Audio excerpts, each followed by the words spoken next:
মসজিদের মাইকে আমার মৃত্যুর খবর বলবেন না। একজন মুসলিম হিসেবে মৃত্যু আসার আগেই আমি আমার পরিবারকে যে সমস্ত বিষয়ে ওসিয়ত করে যাচ্ছি, মসজিদের মাইকে আমার মৃত্যুর খবর বলবেন না।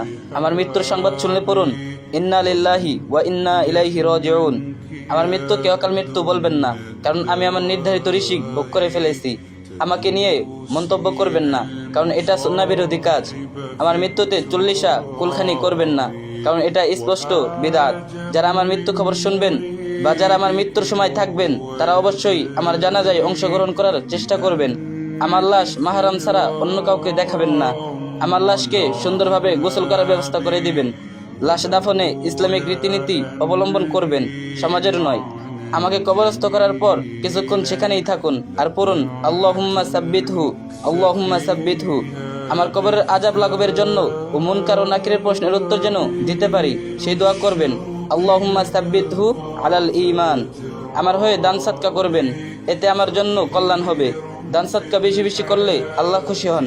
আমার সাদকা জারিয়া চালু থাকলে সেটার খবর নিন, সেগুলোকে সমুন্নত করার চেষ্টা করবেন। আমার পরিবারের খবর নিন। আমার মৃত্যু থেকে এই শিক্ষা নিয়ে ফিরে যাবেন, আপনারও সময় অতি নিকটে। আমার পাওনা আমার পরিবারকে ফিরিয়ে দিবেন। না পারলে সাদকা জারিয়া করবেন আমার জন্য, তাও না পারলে আজীবন আমার জন্য দোয়া করবেন, আমি ক্ষমা করে দিব ইনশাল্লাহ। আপনি আমার কাছে পেয়ে থাকলে আমার জীবিত অবস্থায় চেয়ে নেবেন আমার কাছে, আর যদি মরে যাই পরিবারের কাছে চাবেন। তারা না দিলে ক্ষমা করে দিবেন আল্লাহর জন্য, আল্লাহ আপনাকে ক্ষমা করে দিবেন।